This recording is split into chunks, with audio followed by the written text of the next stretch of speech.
সঠিকভাবে এসআইআর হলে তালিকা থেকে নাম বাদ পড়বে 50% ভোটারের। জানিয়ে রাখবো, সঠিকভাবে এসআইআর হলে ভোটার তালিকা থেকে নাম বাদ পড়বে প্রায় 50% ভোটারের। কোচবিহারে দাবি করলেন রাজ্যসভার বিজেপি সাংসদ নগেন্দ্র রায় ওরফে অনন্ত মহারাজ। তিনি বলেন, কোচবিহার জেলার ক্ষেত্রে সবচেয়ে বড় সমস্যা অনুপ্রবেশ। প্রচুর মানুষ সীমান্ত পেরিয়ে এদেশে এসে পরিচয়পত্র বানিয়েছেন এদেশের। আর পেছনে রয়েছে তৃণমূল। নির্বাচন কমিশন ভাবে এসআইআর করলে সঠিক তথ্য সামনে চলে আসবে। তবে এসআইআর নিয়ে যারা ধমকি চমকি দিচ্ছেন তারা কোনো লাভ হবে না। যারা ভালো কাজ করবে আগামী নির্বাচনে তারাই জিতবে বলেও তিনি এদিন জানিয়েছেন।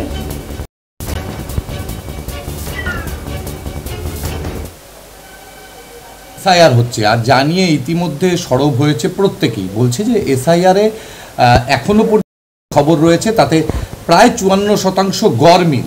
সেক্ষেত্রে কি নাম বাদ পড়ার আশঙ্কা, কি বলবেন? না, এসআইআর যেটা সিদ্ধান্ত করেছে ইলেকশন কমিশনার, খুব ভালো উদ্যোগ। তাই এতে মনে হয় আমার পুরো ছাঁকনি দিয়ে যে যেটা সে বার করে নিয়ে আসবে, আর যে আটকে যাবে তাদেরকে সাইড করে দেবে। কোচবিহার তো সীমান্তবর্তী এলাকা এবং এখানে অনেক আন্তর্জাতিক অনুপ্রবেশ একটা বড় সমস্যা। তো সেক্ষেত্রে কি মনে হয় যে প্রচুর অবৈধ ভোটার রয়েছে এখনো?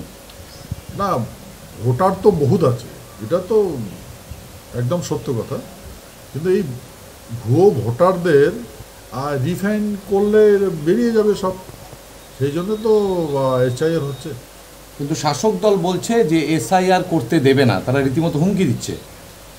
না, এটা দেখুন, গভর্নমেন্ট যেটা চিন্তা ভাবনা আছে সেটা গভর্নমেন্ট তো করবে, ইলেকশন কমিশন তো করবে। ইলেকশন একটা স্বতন্ত্র একটা অর্গানাইজেশন, এতে তো কারো কথা চলবে না।